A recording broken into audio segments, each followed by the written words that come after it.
Heart sprinkle. Hello everyone, it's Crystal and today I am painting on pumpkins. I started off with this smaller one.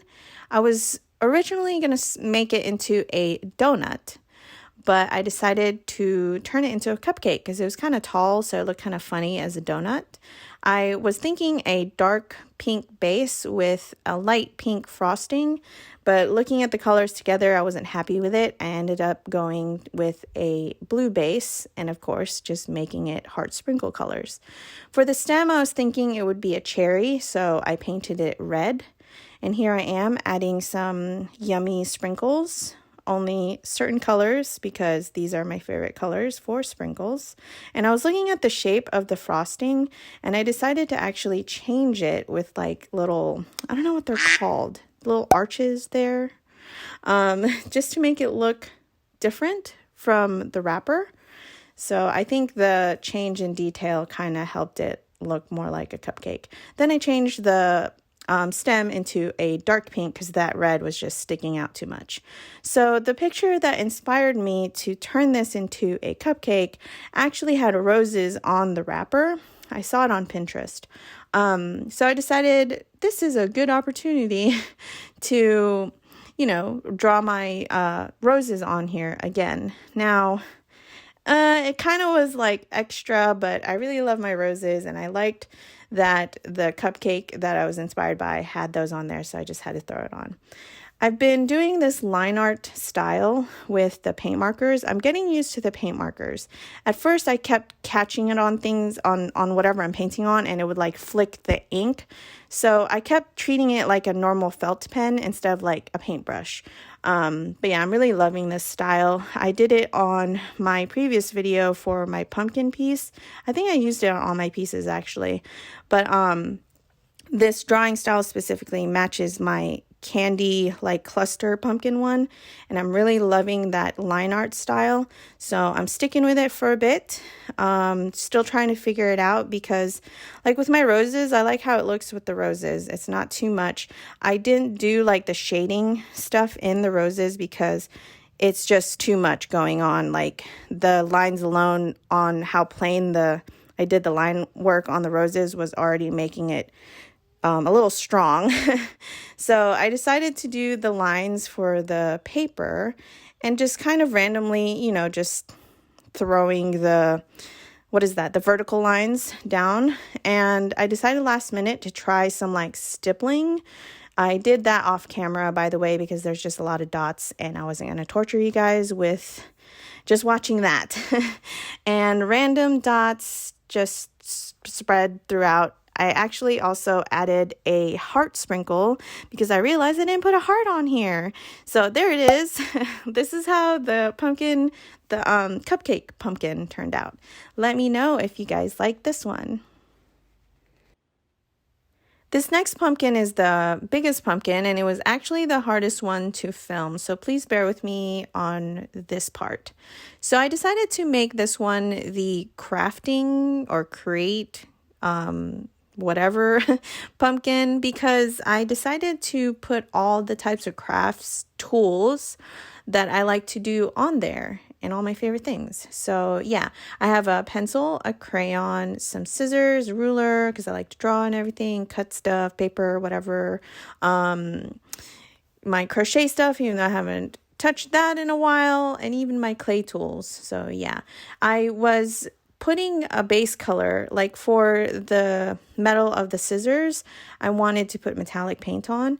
So I did gray on those, but on the pencil and the paintbrush, I did black. So I was trying to figure out which one's a better base coat for metallic paint, and I honestly like the ones that are closer to the color. I don't know why I did black. I've seen people use black because I guess it helps it pop out more, but it didn't really make a difference, at least for the silver. I'm using a thick Posca marker for the outlines. It's like the medium size. It's way too big for the style I was going for, but I just stuck with it because I didn't want to paint it over again. And just worked with it, but I hope you guys like how it turned out. I last minute decided to add this like twirl of thread from the bobbin. Here is my favorite crochet hook. I of course love the pink one, and my yarn ball. And I used to have this yarn ball heart logo. I might switch it back. I don't know. We'll see with whatever, wherever my art takes me. But I decided to put my logo on there because not that I have my own yarn, but that'd be cool to have one day, right? Right? A girl can dream. Anyway, so I just decided to do the hashing thing again and like stippling if I needed to. Of course, my lines and dots and everything. I'm doing my design with the pencils like I always do. And I don't actually have a pair of heart scissors. That'd be really cool to have a pair of heart scissors. But I just wanted to make this the heart-shaped scissors. It just looked pretty cool. I saw a photo of it. So yeah. And the lines on the thread took forever, so I just zoomed through that. Sorry about that. And the crayon ruler, I'm just kind of going through it kind of fast because I kind of had to go over it multiple times. Like here I am again, like going over the lines I went over already. So I hope it wasn't too fast for you guys. Let me know your input on that. I last minute added some sprinkled hearts in the background there. And here I am just adding my juicy highlights to all the pieces. I didn't overdo it this time. At least I don't think I did. So yeah, the speed of this, like it just took so long to paint it because it was so big that I kind of just wanted to make it fast so you guys like aren't bored with watching this part of the video. So please let me know in the comments down below what you think of the speed if I did it too fast. I did do the letter work for like the clay and crayon stuff off camera, by the way. But this is how everything turned out after I sprayed on some matte glaze on there. I think it turned out so cute. This one, this one's one of my favorites. I know I keep saying that the other pieces, I love it, or I'm very happy with how it turned out or whatever. But I have to say that this pumpkin, this one right here, is my absolute favorite. It's a burger. I have been watching a lot of Bob's Burger, but that may have inspired me for this pumpkin. But when I saw this pumpkin, that was like the first thing that popped in my head. And I was like, I gotta do it.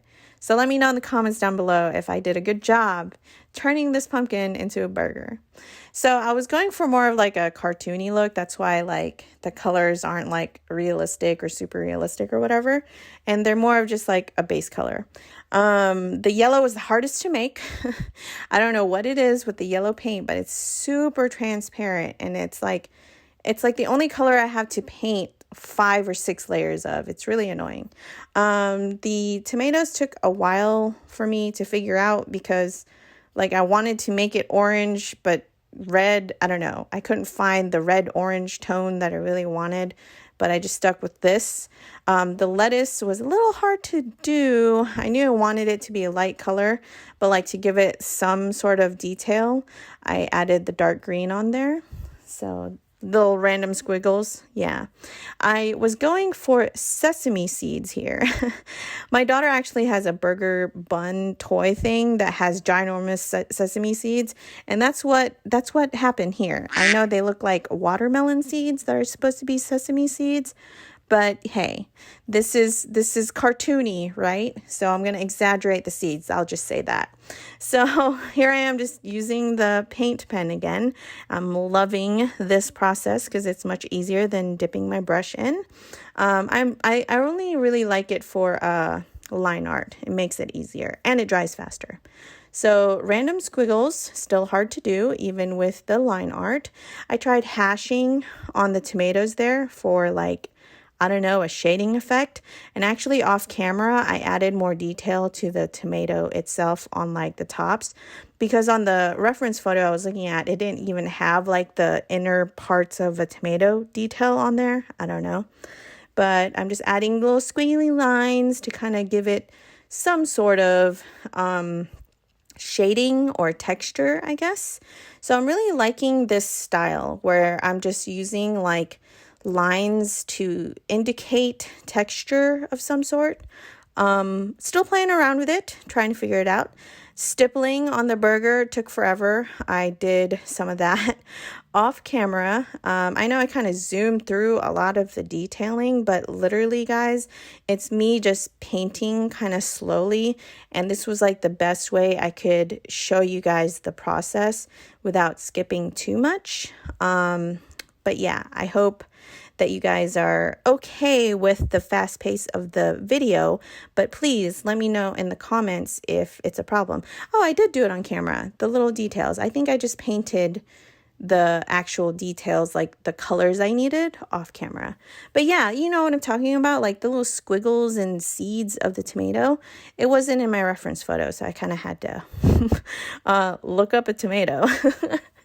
It's funny when you're painting because you gotta like, you know, when you're trying to think of a detail, you can't think of it off the top of your head all the time. So, my favorite part here, the highlights, it just brought everything together. Like, especially on the tomatoes. I don't know what it was. It just made those tomatoes look even juicier, didn't it? Like, look at it. Do you guys feel the same way? No? Is it just me?